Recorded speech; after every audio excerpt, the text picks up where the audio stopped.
Bill Ball, who was the founder of the company and its artistic director for many years, always taught his actors that you could not really be creative unless you took risks, and unless you took really great risks, you couldn't achieve greatness. And she really embraced that philosophy, and she has during her whole career. I remember very well my first scene, because we were doing a scene from a play called Whose Life Is It Anyway? They sat us down and they said to me, you know, you're not listening.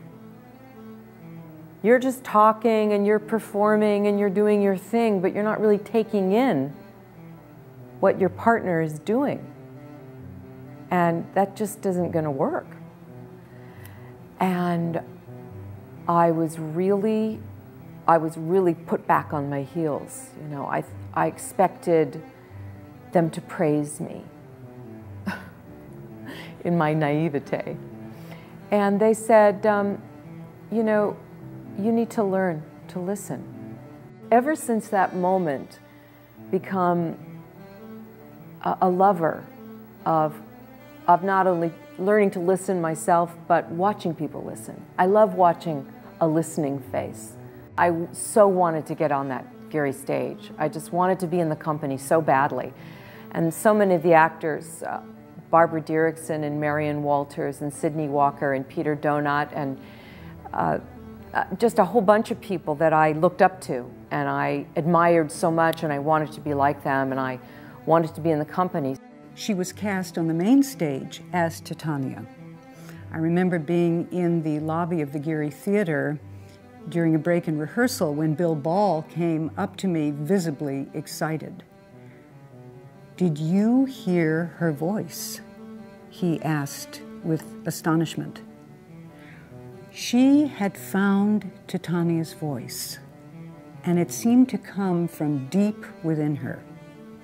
It was a perfect mixture of authority, anger, and sexuality.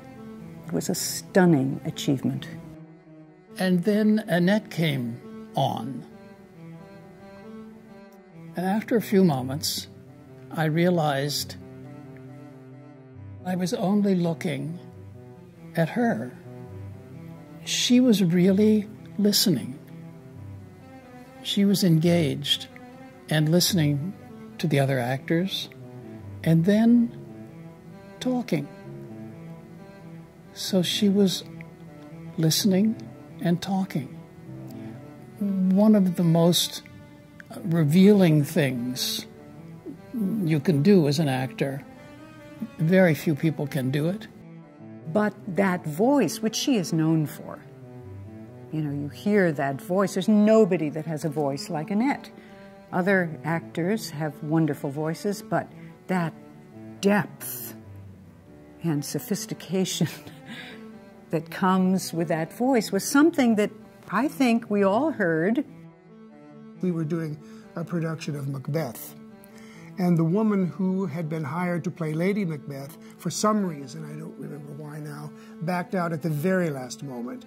I mean, the very last moment. And the director, Ed Hastings, called Annette and asked her if she would like to do it. And Annette said, okay. She was able to create a performance of enormous intensity. And I think that that performance was one of the most electric performances I've ever seen. Not just by her, but by anybody.